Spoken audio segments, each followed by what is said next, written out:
Oh. Oh, you're doing it, aren't you? You're shitting in the street. This is a bridesmaid's dress.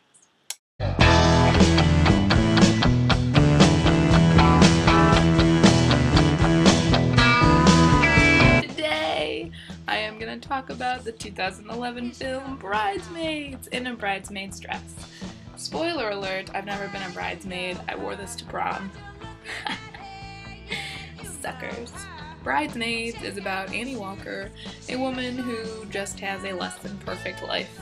She lives with these two fat English roommates, and she just is very depressed and deprived romantically, and she usually has her best friend to turn to for that sort of stuff, but her best friend is engaged and she's getting married, and this movie chronicles Annie's attempts to make her pre-wedding stint as fun as possible. However, she can't because she's a mess, and it all just kind of snowballs from there.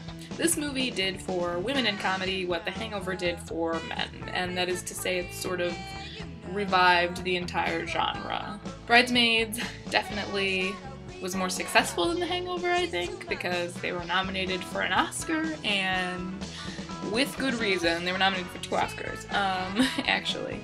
One was for writing and one was for Melissa McCarthy, in case you were living under a rock all of 2007. The chicks got this shit down. We don't need you.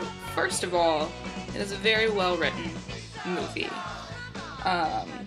Every one of the characters is just a woman you know or you can relate to or whatever, and especially older women. I mean, I'm only 20 and I already know people who are like these ladies, but older women for sure probably definitely have this issue. If you're like 30 or 40, you know people who are all like every single one of these characters. So they're all just very relatable. They're all very real. As ridiculous as everything is, all the characters are genuine.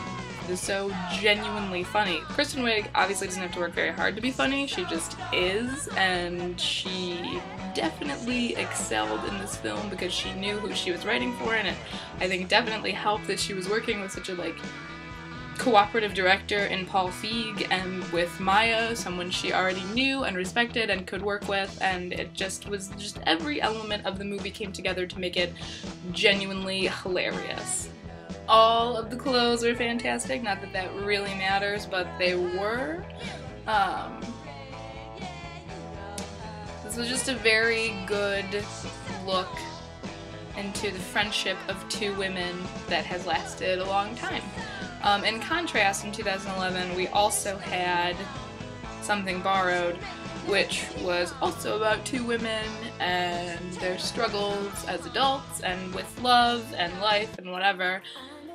But this one was definitely funnier because it was more real and it was less ridiculous, and there was depth to the characters, and things didn't just fall into place the way they did in Something Borrowed. Something Borrowed was a very predictable storyline, whereas Bridesmaids, you go into it thinking it's going to be hilarious, but you come out of it thinking, wow, there was a lot of heart to that, and I really understand, I get that feeling of drifting away from your friends and seeing that they have new friends and stuff, and it's just, it was just so good. I saw this movie with my best friend, and we loved it, and we told ourselves this is never going to happen to us, so thanks for that life lesson, Kristen Wiig, keeping me and Jackie tight for life.